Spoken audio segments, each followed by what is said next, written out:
Looking at trigonometry on the Cartesian plane. As we are aware, the Cartesian plane is where we have our y-axis and our x-axis. Let me just draw it here.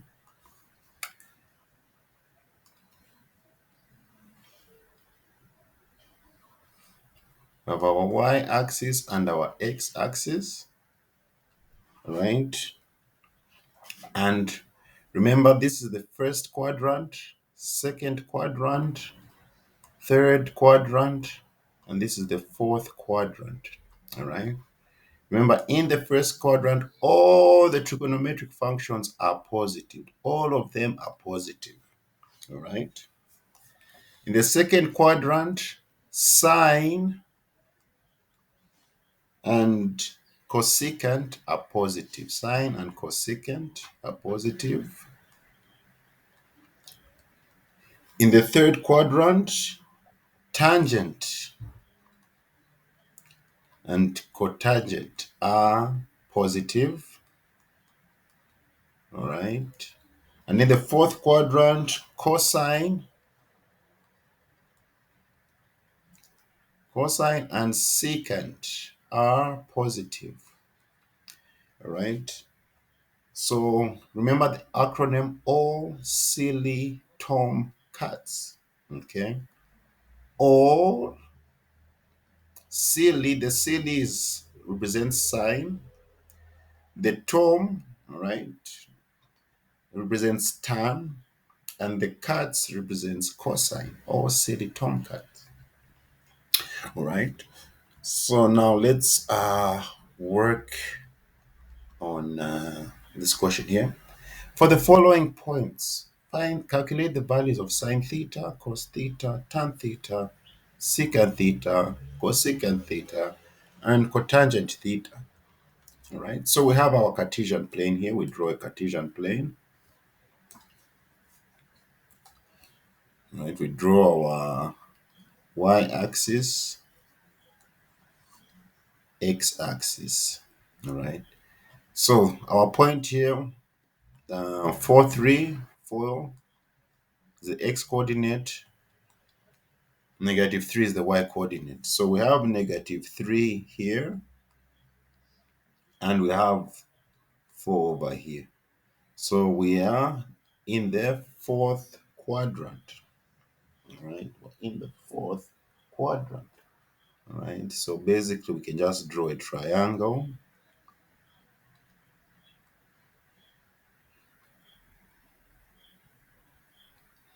All right, so the height of the triangle basically is -3, and so from here to here, this is 4, and from here to here, this is -3, right? And we have theta here. All right, so let's find sine theta. Remember, sine theta is opposite over hypotenuse. So we do not have our hypotenuse yet. We can tabulate that using the Pythagorean theorem. All right, so let our hypotenuse be represented by r. All right, so remember Pythagorean theorem, r squared plus r squared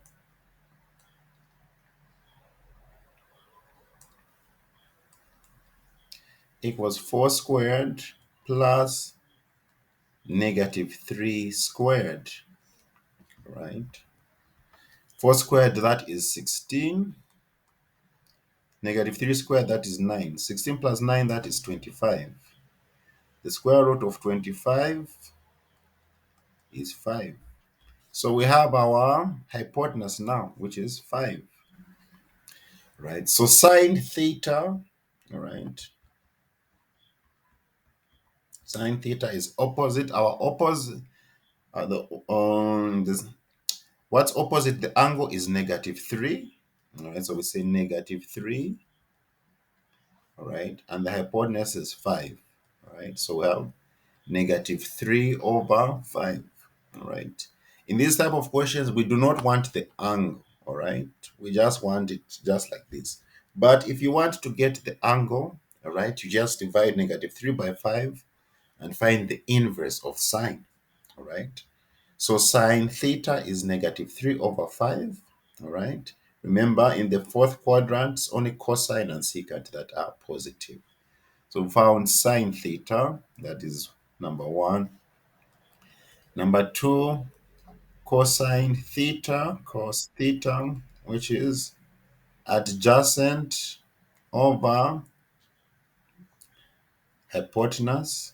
Our adjacent is 4, our hypotenuse is 5.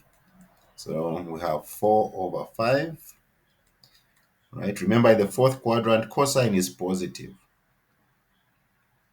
all right? Tan theta,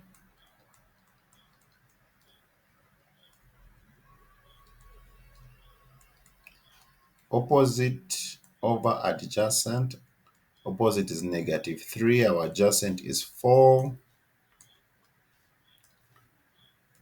-3, our adjacent is 4. So again, remember, we're in the fourth quadrant, so tangent is going to be negative, all right? Tangent is going to be negative. All right, then we go to the next one we try to get is secant theta.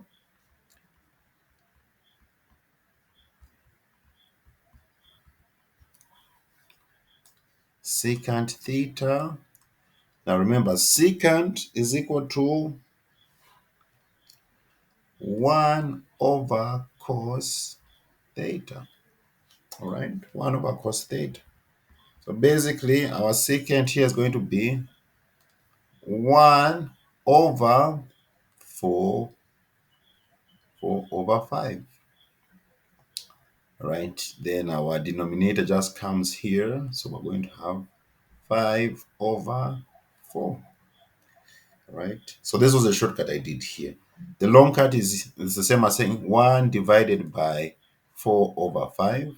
Remember, when you're dividing fractions, the sign changes, so it becomes multiplication.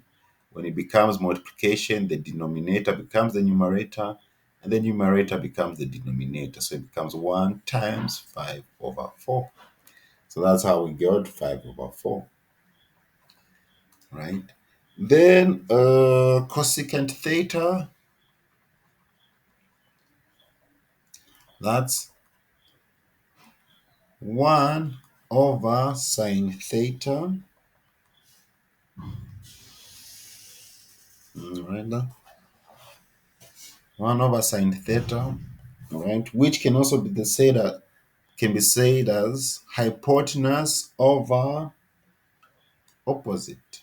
So cosecant is the opposite of sine. Since sine was opposite over hypotenuse, cosecant is hypotenuse over opposite. All right, so that's going to be 5/-3. So I should have done the same thing with secant theta here. All right, secant theta is the opposite of cosine. It's hypotenuse. Let me just add this note here. Secant theta, okay, it's hypotenuse over adjacent. So the hypotenuse was 5, adjacent is 4. Right? So there are two ways you could do it. Either like this, or if you remember this, you can get your answer. Both ways will give you the same answer. All right? Cotangent, all right, is 1/tan theta, all right, which is more like the inverse of tan theta, which is adjacent over opposite. So this becomes 4/-3. All right, 4/-3. So this is how we solve for these trig functions on the Cartesian plane. You'll be given coordinates and you have to solve. So in the next video, we're going to look at